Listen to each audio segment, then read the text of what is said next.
Welcome to the Unblock Your Business podcast.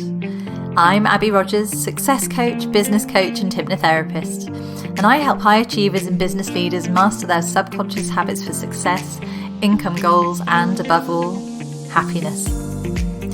But success isn't just about mindset or strategy.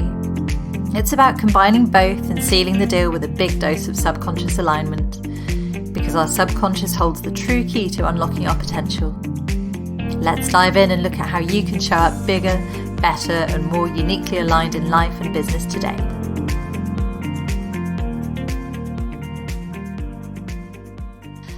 Hi, welcome to episode 41 of Unblock Your Business. Today I am really excited to talk to you about one of my favourite things, two little words, passive income. Now, they might just be two little words, but they are two exceptionally powerful little words.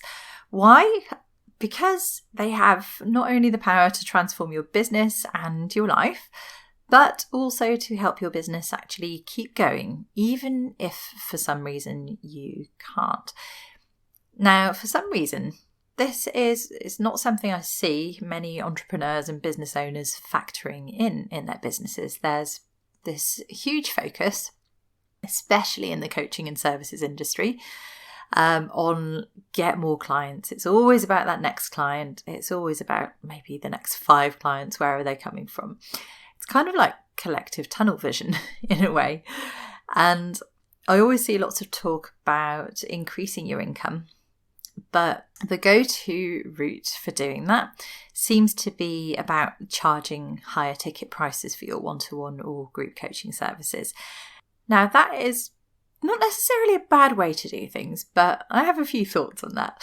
So, yes, I think we all need to be charging appropriately, absolutely. And I think most of us need to be charging really a hell of a lot more than we do, for sure. And yes, if you manage to stay consistently booked up with one-to-one and or group coaching clients, then you can make wonderful income that way, absolutely. But for most people, what I've noticed is that business doesn't work that way. And what's actually far more common, especially in the earlier stages of business, but not exclusively in the earlier stages, is to go through this kind of feast and famine cycle where basically there's this rush of bookings and then nothing, sometimes for months on end. Now, that happens for a whole host of reasons, both strategic and mindset-related reasons, but it can be incredibly stressful. And obviously, if you feel stressed by it and slip into that negative mindset, then that can prolong the gap between clients as you maybe lose motivation and drive and enthusiasm and struggle to show up with 100% of that wonderful energy and confidence that you really need to be radiating to keep attracting clients. So for me, passive income is a no-brainer way to just put an end to that stress, to that feast or famine cycle, by providing a reliable, steady stream of income to soften the all or nothing effect of those cycles. Passive income also means that even if you're someone who's got their business to the point where you're consistently booked, then you don't have to feel permanently tied to it. And as much as I love my business and my clients, and I'm passionate about being there for them and helping them all the way, I don't want to be tied to having to show up week in, week out forevermore without the option to take some time out or to switch things up once in a while and maybe take time to concentrate on other projects in the background. And then there's always the big what if, what if something happens that means I can't keep serving my clients and marketing my business as I do now. Now, I am not a big fan of focusing on fear and what ifs. In fact, that kind of goes against everything I preach. It's not a good thing for us anxiety-wise to focus on those what if questions. But I do think it's really important to be realistic and to think about taking practical steps to protect yourself and your business in the longer term. So having a contingency plan and diversifying your streams of income, they're some of the most basic things that they teach you in business school. And full disclosure, I have never been to business school, but I did have a long-term ex who did go to business school, so I kind of know what was on the syllabus there.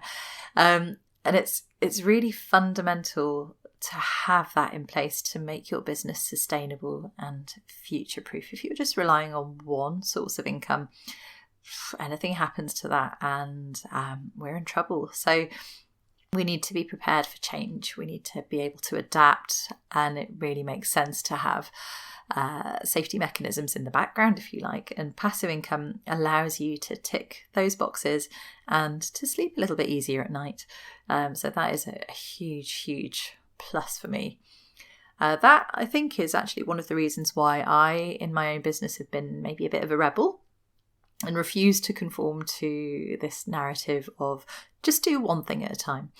Because for me, although that makes sense in terms of focusing, just having one single focus feels to me like it leaves your business very vulnerable.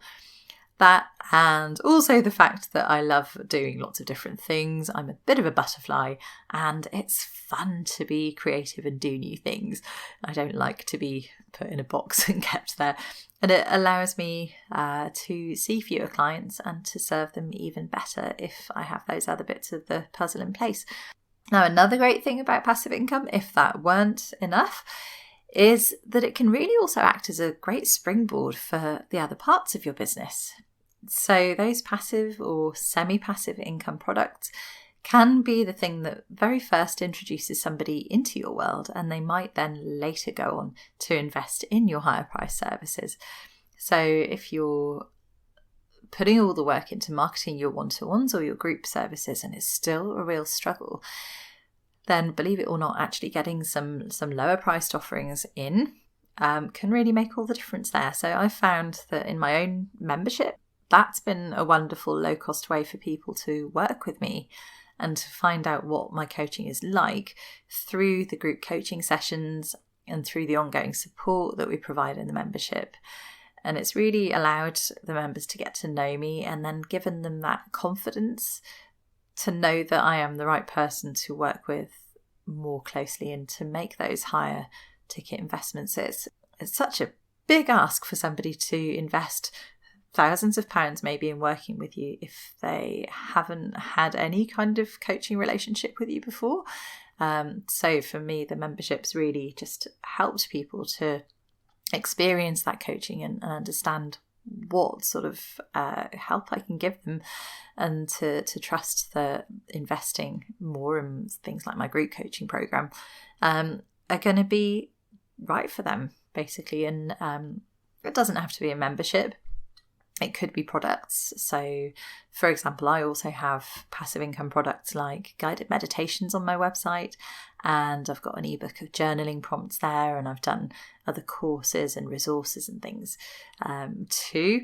But once somebody's made that first step and invested in something that you have created and they know it's from you, that's a pretty good sign that they're a fan of your work. And it might just open the door for them to working with you further down the line. I think one really, really interesting thing I've noticed is that we do really tend to pigeonhole ourselves. So there's a lot of cramming ourselves into these little boxes, and we say, I'm a product business or I'm a service-based business. So it becomes, if we do that, if we label ourselves as one particular thing, it becomes impossible to see outside of that box that you've put yourself in. So our brain just goes, right, those are the rules. I'm going to stick within those rules. I am therefore a service-based business forevermore, and I'm not going to even think about product stuff. But we really don't have to be one or the other. It's just that we decide that we are. So fundamentally, really, there's not that much difference. It's just that we've decided that we're going to put ourselves in that little box. Okay, yes, there is some difference in terms of delivery and researching your products and things like that, but it's really not that different. And stepping out of that box and thinking a bit more broadly just opens up such a huge amount of possibilities for your business. So, for example, one of my amazing clients in the mastermind, Kelly, is a website designer. and tech support specialist, and she is awesome at that. She loves doing it. But she also has a range of products and gift boxes. So, for example, she has a little box of self-care, and these are amazing. And she has a separate website for those and Etsy shop, and they really complement her business wonderfully, and they just give her something else to focus on and to really love doing in her business. So you can check Kelly out. It's Kelly Kemp, and she's at happystorydesigns.com if you want to take a look. So all in all, it feels for me like passive income is just a complete no-brainer, and everyone who's serious about building a sustainable business that really brings peace of mind should definitely think about factoring it in. And if you're just thinking to yourself, yeah, so that all sounds great, but I wouldn't know where to begin, then I have a treat for you. So you may have come across a lady called Lisa Johnson in the past couple of years. If you haven't, then you've done a really good job of missing her because she's been everywhere.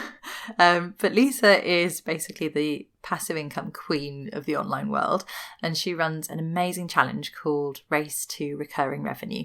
The challenge is absolutely free, but I know that even just off the back of doing this free challenge, people have made tens of thousands of pounds in passive income. So it's a really fantastic challenge. It's well worth doing. It's 4 days long, and it starts on the 21st of March. Now, through those 4 days, Lisa will walk you through everything from coming up with ideas for how you could make passive income to her system for marketing those ideas. And I'm very, very excited to say that I'm partnering with Lisa to share the challenge far and wide. So I've put a link for you in the show notes. And if that sounds like something you'd like to do, all you have to do is go back to the episode that you're listening to and click through from that link, and you'll be able to enter the challenge directly from there. I am really looking forward to the challenge. Can't wait to do it again. I'm really not a massive fan of challenges these days, but this is so good. It's lots of fun, and Lisa always gives away tons of value, plenty of fabulous prizes, and it's just great at sparking those ideas and getting you in the zone, thinking in a completely different way to how you've been thinking about your business. And who knows, you might just find that big idea that's going to get your passive income dreams off the ground. So I really hope to see you there. In the meantime, I hope you have a great week. Stay safe, take care, and see you soon. Bye. Thanks for listening. I really hope you've enjoyed today's episode. If you have, it would be incredible if you could pop a review on iTunes, Google, Spotify, or your favourite podcast platform. And if you want to dive deeper, you can find me in my Facebook group Unblock Your Business, or at www.unblockyourbusiness.com.